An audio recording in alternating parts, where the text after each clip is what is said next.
to Justin's Fishing Adventures once again. Thank you for tuning in so much. I was kind of excited about this one. I love jig fishing, and I was at the gym this morning realizing that spring's coming up. I got some new jigs, and I'm going to show you guys how I prepare my jigs for the upcoming jig fishing time of year, which is coming up in spring. I would say pre-spawn, it's probably the #1 bait to use to find bigger quality fish. You can catch them with other things, of course, but your bigger quality fish, your big females, they're going to be feeding on crawfish to incubate their eggs before they spawn. So they're going to be sitting on secondary points eating crawfish most of the time, fattening up.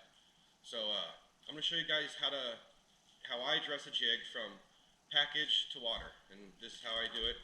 This is a Bass Patrol jig here. These are Gary Yamamoto twin tail grubs right here. These are the 4-inch ones. I like these ones a little bit better. Personal preference. They match the crawfish up here around Lake Mead and Lake Mojave and Havasu Lakes a little bit better. Basically the Colorado River region. The crawfish aren't always as big, so you want them a little more compact.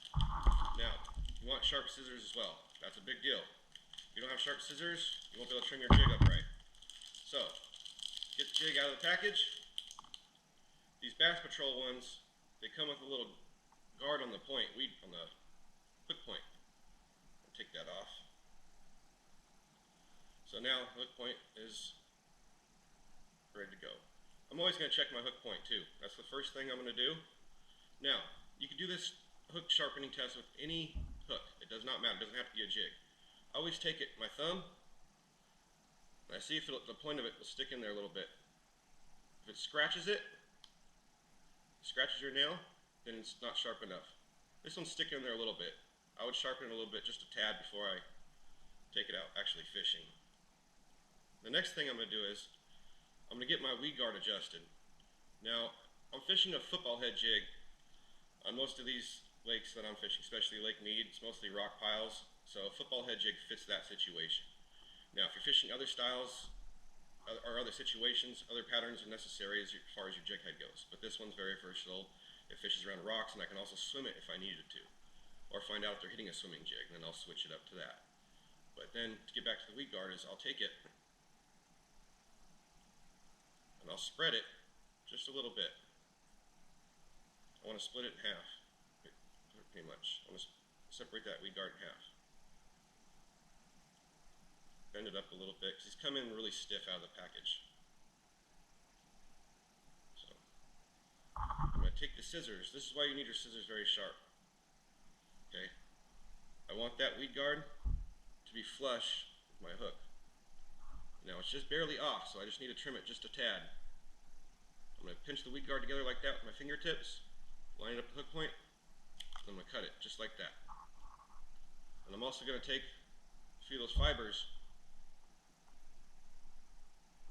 and I'm going to get rid of them all together on each side where I split it up at.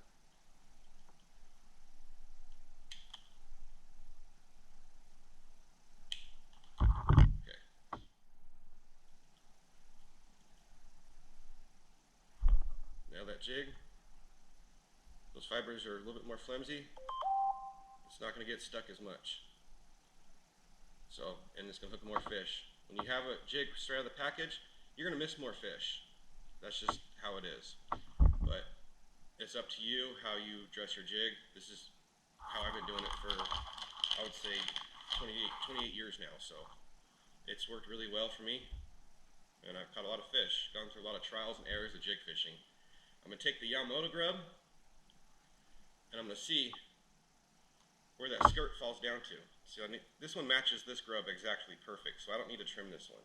Now see, if this skirt fell down past the legs, I would take the skirt, and I would pinch it, kind of the same way as I did with the weed guard, and I would trim all those fibers at the same exact length, so they meet up at the end of that tail, just like that. You want that action to be just like that. You want the tail to have the action right past the skirt with every single trailer you put on, whatever style it is. That's very, very important. And I'm going to show you how I rig this up. I'm going to take it, I'm just going to slide it right on there just like this.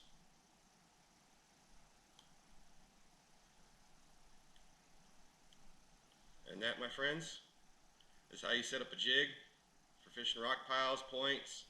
If you want to go flip and brush, do any of that. This is the go-to thing right here in the upcoming springtime when the fish are feeding on crawfish. Even the wintertime right now, they're still eating jigs. So don't be shy to get out and start using this right now. It's going to be a fish catching bait for you. I promise you're going to catch a lot of big bass on it, and I look forward to seeing your guys' replies on this and you guys' big fish that you're going to post pictures of. I know you guys are going to get some. Thank you so much for tuning in to Justin's Fishing Adventures. I really hope that you like this fishing tackle tip that I'm giving you guys. I'll be offering more tackle tips. I'll be posting here soon. This is going to be a good one for you guys this spring. Good luck, tight lines. Please tune in to Justin's Fishing Adventures for more channels coming up. Have a great day. Bye.